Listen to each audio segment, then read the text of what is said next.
Some movies scare you with monsters. Others make you jump. But the ones that really stay with you, those are the ones that break your mind.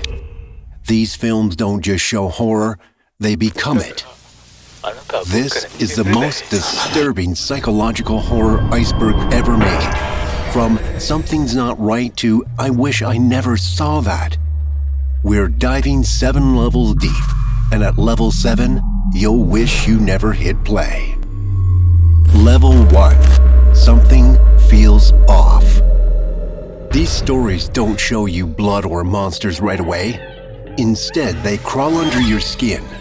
The horror isn't outside, it's inside the mind. These are the kind of movies that make you question your thoughts, your feelings, even your own reality. Black Swan, 2010. Nina wants to be perfect.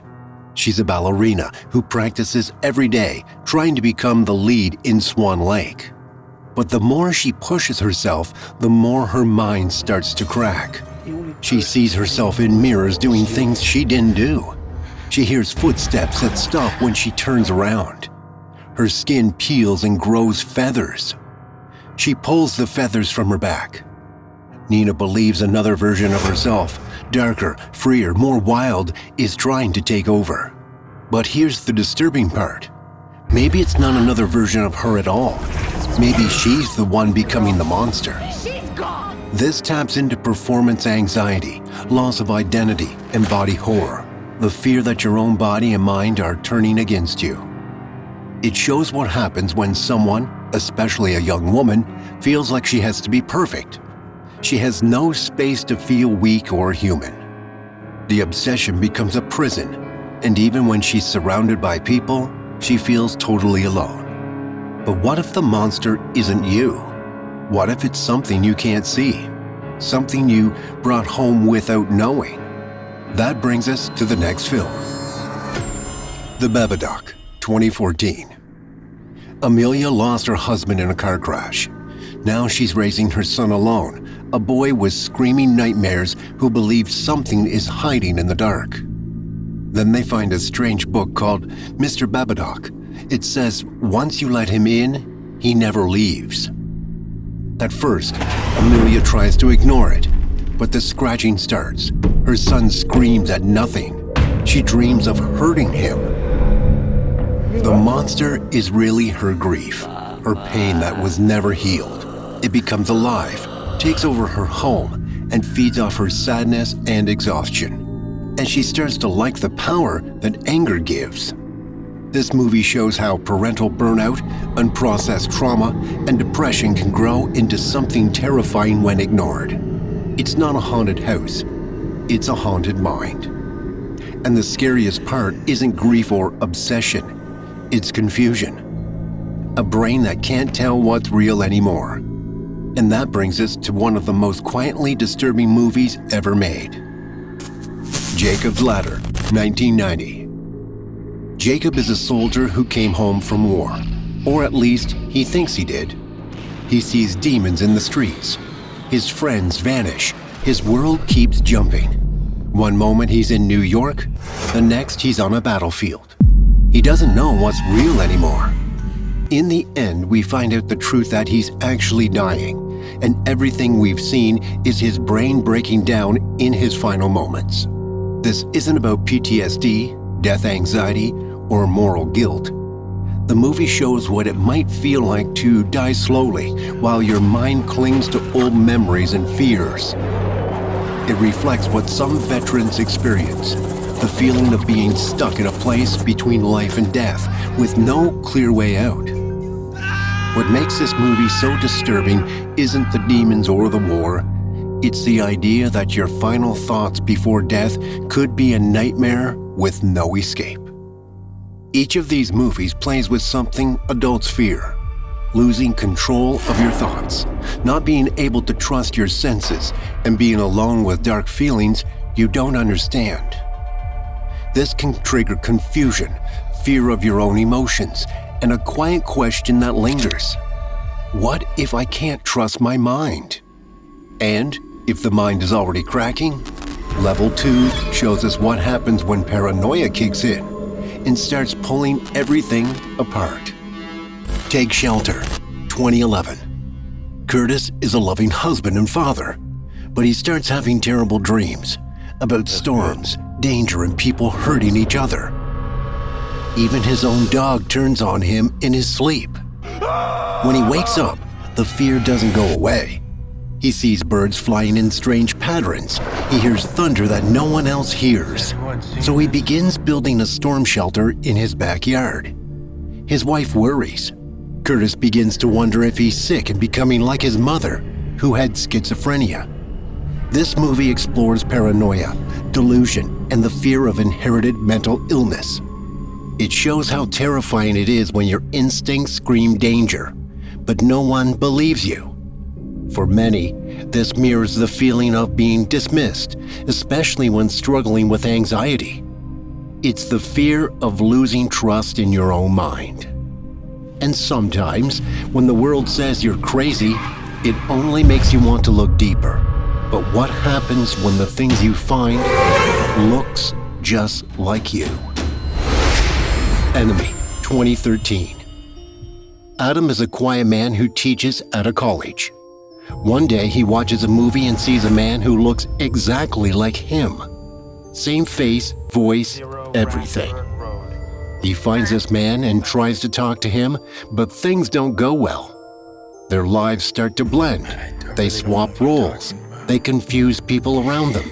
Adam starts to lose control of his job, his relationship, even his own thoughts. Awesome questions for you. This story is about identity confusion, repressed urges, and fear of self. The double may seem real, or it may be something Adam made up to deal with parts of himself he can't accept.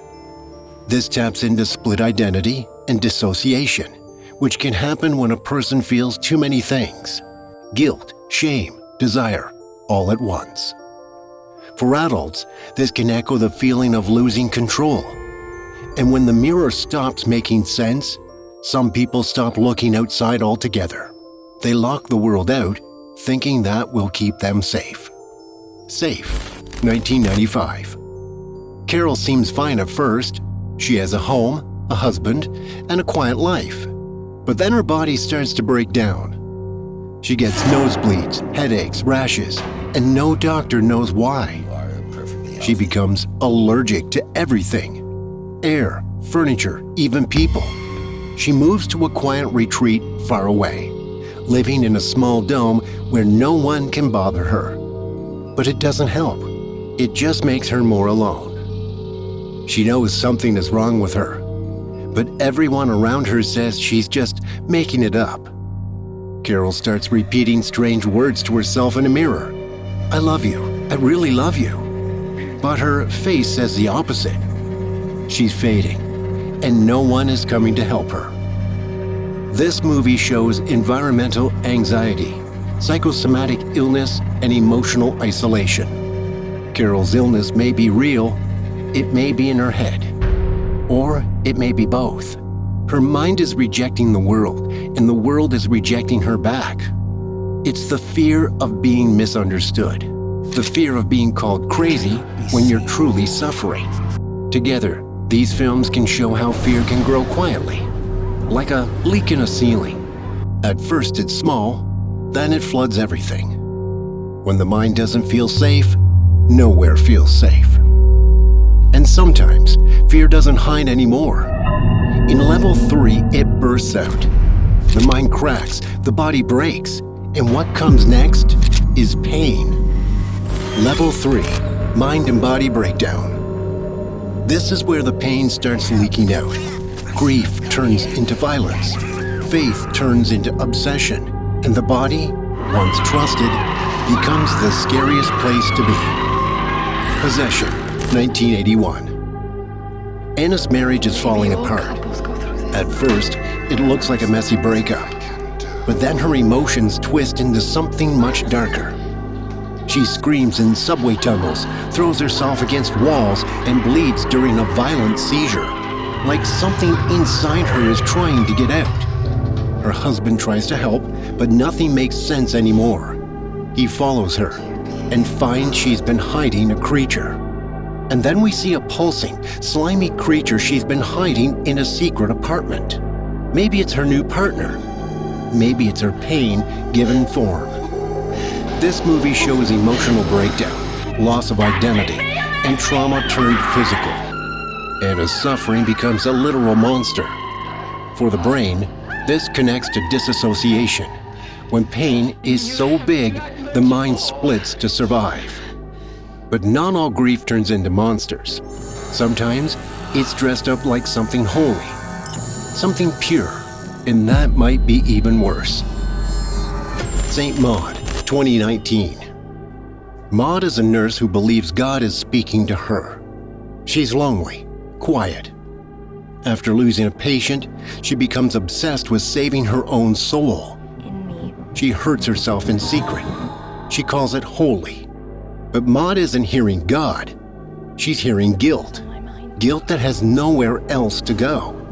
And that guilt becomes everything.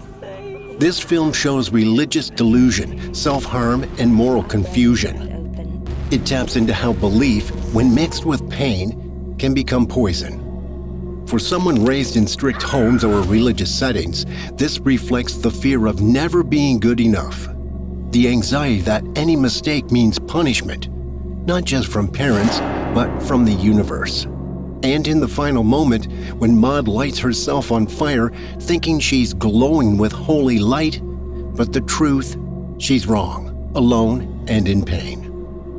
But what if we don't want to be saved? What if your pain felt right, like the only real thing left? Antichrist, 2019. A couple loses their child. To heal, they go to a forest cabin. But the forest isn't peaceful. It's twisted, quiet, and full of decay, just like their minds. The wife begins to believe that women are evil by nature, that suffering is meant to be embraced. Her pain turns violent. She crushes her husband's genitals with a wooden block. She drills into her own body. She smiles while doing it. The husband tries to understand, but he's also lost. He can't stop her, can't help her. They both sink into the madness of the forest, where animals whisper, time melts, and grief becomes something terrifying. This movie explores grief as punishment, psychosexual trauma, and existential despair.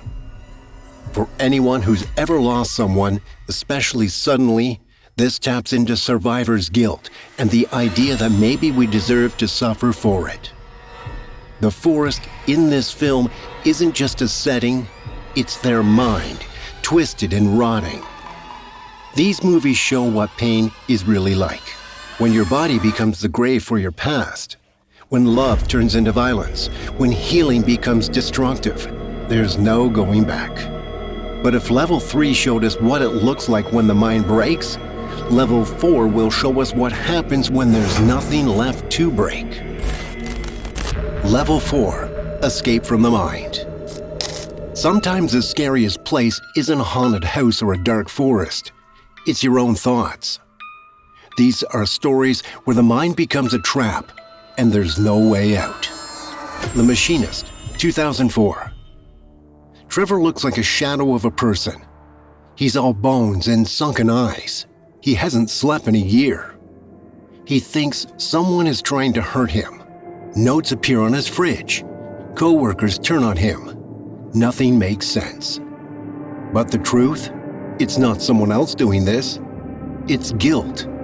A year ago, Trevor hit a child with his car and never told anyone. His brain couldn't handle the truth, so it erased it.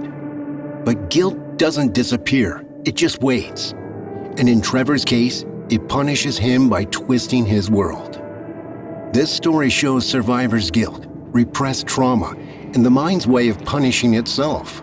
For adults and even teens, it's a terrifying look at how you can live inside a lie, until your body starts falling apart trying to remember the truth.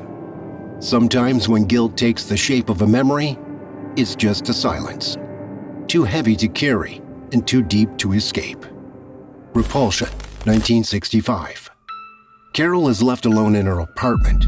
At first, It's just quiet. Then she hears voices. She sees hands reaching from walls, faces in mirrors. Days pass without food or sleep. The apartment doesn't change, but her mind does.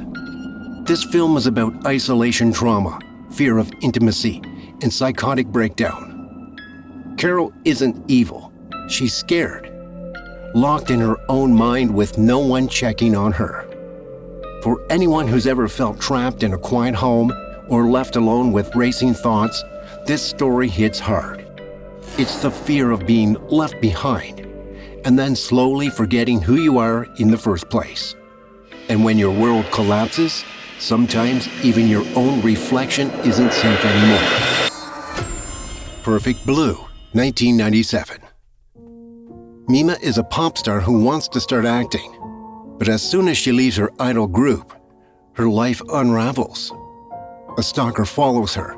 A fake blog appears online, written like it's from her. Her reflection starts speaking to her, telling her she made the wrong choice. She sees herself doing things she can't remember, like attacking people, even killing them. Is she the killer? Or is someone trying to drive her insane? The movie never gives a clear answer, and that's what makes it terrifying. This film explores identity loss, public pressure, and paranoia psychosis.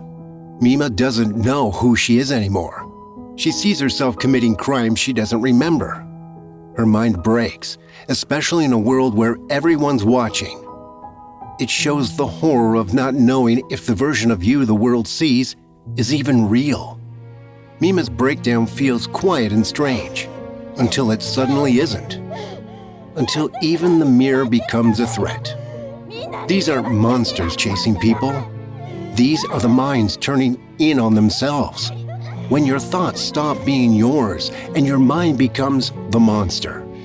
But what you will see in level 5 goes so much deeper, and what lives in the mind starts taking over the body. Level 5, Infected by Evil. Some movies don't just show mental illness or fear, they trap us inside it. The line between reality and madness is completely gone. What's left feels dangerous, diseased, and contagious. Clean Shaven, 1993. At first, Peter Winter just seems quiet. But something's wrong. He hears static in his head, strange clicking sounds, radio voices, buzzing that won't stop. He thinks people are watching him, following him, trying to control his thoughts. The most disturbing scene is slow and quiet. Peter takes a piece of broken glass, places it to his scalp and starts cutting. Blood drips down his face as he digs deeper, searching for a transmitter he believes is inside his brain. This film shows schizophrenia, paranoia, and sensory delusions in the rawest way. It's not about evil. It's about being trapped in your own mind, where fear becomes fact and pain becomes your own way out. This taps into the fear of losing touch with reality, something that can happen slowly without you even knowing. For some, it's the fear of being misunderstood. For others, it's the fear of being dismissed as crazy when your suffering is very real. And when your thoughts become enemies, it only takes one person to make it worse. Bug, 2006. A lonely waitress meets a strange man in a motel room. At first, he seems nervous, a little odd but harmless. Then he tells her he's been infected. Tiny bugs live under his skin. They laid eggs in his teeth. Soon, she starts feeling them too. They scratch and rip at their own skin, pulling out teeth, digging into their flesh with fingernails and tweezers. Mirrors and foil cover the walls. They believe the government is watching them, testing on them. This film is about shared psychosis, also known as folie à deux, when one person's delusion spreads to another. It's about emotional manipulation, desperation, and codependent madness. The most disturbing part? They light themselves on fire, not out of fear but love. They smile, they believe they're free. It's not a virus, it's a thought, and once it gets in, It spreads faster than anything physical ever could. But what happens when the infection isn't in your mind, but in the world itself? Come and See, 1985. A young boy joins the war. At first, he's excited, smiling, holding a rifle, dreaming of being a hero. But war has no heroes, only fire, screams, and death. He watches his family die. He sees his village destroyed. He runs through bombed forests, ears ringing, eyes wide. His face ages on screen. His innocence rots. This is trauma in real time. A child's mind crushed by the weight of historical violence, loss of innocence, and moral destruction. It's not a fictional horror. It's real and permanent. By the end, he doesn't cry, he doesn't scream, he just stares, empty. This film hits deep in the human brain, where survival means silence and emotions shut down to survive. It shows what happens when horror isn't imagined, but witnessed. These aren't just mental breaks, they're full body collapses. Fear becomes disease. Delusion becomes belief. Trauma becomes a way of living. These minds didn't just break, they infected everything around them. But the next level is scarier. In level 6, what's left is no longer human. Level 6, the mind becomes the monster. In these films, the mind doesn't just break, it turns into something cold, twisted, and dangerous. The real fear here isn't what they see, it's what they become. Henry, Portrait of a Serial Killer, 1986. Henry doesn't kill out of anger or revenge. He just kills because he can. There's no emotion, no guilt, just a man drifting through life, quietly murdering strangers and filming their deaths like it's nothing. The most haunting scene is a grainy VHS tape showing a home invasion. A family tied up, murdered, and left behind. It's quiet, slow. It feels real. Henry's psychological layer is antisocial personality disorder, a total lack of empathy or guilt. His mind doesn't see right or wrong, it sees silence. Watching him triggers emotional numbness and the fear of human evil without reason. The idea that someone can hurt others and feel absolutely nothing. It hits hard because the human brain wants to find motives, reasons. But with Henry, there's none. And while Henry's emptiness is chilling, the next man's horror comes from something growing, metal twisting into his flesh and identity slipping away with every screw. Tetsu, the Iron Man, 1989. It starts with a small wire under the skin, then screws, then metal plates. Soon, a man's entire body turns into steel. He runs through the city, screaming, rusted, no longer human. He doesn't control the machine, it controls him. It fuses with his rage. It feeds on his thoughts. He becomes one with it. This is body horror mixed with identity loss. The real fear is that he loses his sense of self, his past, his memories, even his name. His mind becomes noise. His body becomes a weapon.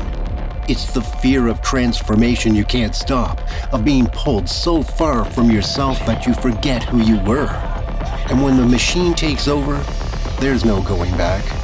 But some minds don't need machines. Some already come broken, cold, focused, and narrating step by step how to kill with no hesitation at all. Angst, 1983. A man is released from prison. He walks into a stranger's house. No music, no build-up. He just enters. We hear his thoughts, calmly explaining how he wants to kill again. Why does he need it? How good does it feel? We see what he sees. We follow him as he hunts a family, one by one, without guilt or mercy. This is psychopathy with full awareness. The killer knows exactly what he's doing and why. The film traps us inside his mind, giving us no way out. It's like a guidebook to evil, and we're forced to read every page.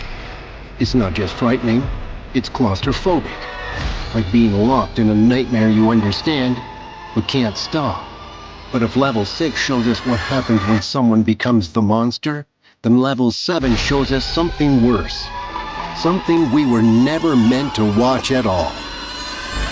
Level 7. No one comes back from this. At this level, the mind doesn't just break, it disappears. What's left is silence, pain, and the kind of horror that doesn't teach anything. It just stays. These are the films that feel like they were never meant to be watched. Begotten, 1990. The film begins in black and white, with no dialogue, no music, just scratching sounds and disturbing images. A godlike figure sits in a chair and slowly cuts himself open. He bleeds, twitches, and dies. A woman arrives, uses his body to create life, and from there, things only get worse. The new life crawls through dirt, suffers brutal beatings, and is left to rot.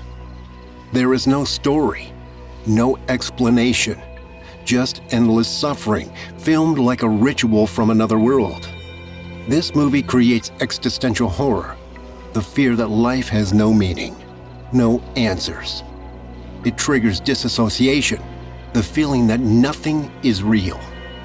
For both children and adults, the brain wants to understand what it sees, but here, there's no logic to hold on to. It feels like watching a ritual we were never meant to see. The longer it plays, the more your brain fights it, until you stop fighting and just feel dirty. But if Begotten makes your soul feel stained, the next movie doesn't just show pain, it traps you inside it. Guinea Pig, Flower of Flesh and Blood, 1985. This short Japanese horror film is only about one thing: a woman being slowly mutilated by a man dressed like a samurai. She's drugged. She can't scream. There's no escape. He cuts off her hand, then her arm, then her leg, all while speaking softly, like he's proud of his work. There's no music, just the sounds of cutting, sawing, and dripping blood. What makes this even more disturbing is how real it looks. So real, in fact, that when a copy was sent to Charlie Sheen in the 90s, he called the FBI, thinking he had just watched a real murder. It makes you feel like a witness, like you're just standing there, frozen, doing nothing. It's not just cruel, it's emotionally punishing. This film taps into helplessness trauma. It makes you feel like a frozen witness, paralyzed, unable to help. The brain isn't wired to process this kind of violence without story or reason. It causes emotional shutdown, where the only way to cope is to feel nothing. This isn't fear, it's mental punishment. You want it to stop. You feel like you've done something wrong by even watching it. But if this film tortures the body, the final one tortures the soul. Martyrs, 2008. A girl escapes a torture cult, only to return and be captured again. But this time, they don't just hurt her, they try to break her completely. They beat her, starve her, chain her down. Finally, they remove her skin while she's still alive. Not to kill her, but to reach what they call truth. The cult believes extreme pain opens the mind to see what's beyond death. This movie explores spiritual trauma and psychological despair. It triggers a fear worse than death. The fear that life ends in silence and suffering means nothing. For viewers, it raises dangerous questions. What is the point of pain? What if there's no answer? These films aren't about monsters. They are the monsters, ones that live in thoughts, beliefs, and the cracks of reality. When you watch this level, fear doesn't come from what's on screen. It comes from inside you, from the part of the brain that says, there's no way back. Psychological horror doesn't always scream. Sometimes it whispers. Sometimes it peels itself open slowly, layer by layer, until all that is left is a shattered mind and a helpless audience. These movies don't just disturb you, they crawl inside you. If you made it this far, you're braver than most. But remember, some movies you watch, and some movies watch back. Subscribe if you want more disturbing deep dives, and maybe, just maybe, sleep with the lights on tonight.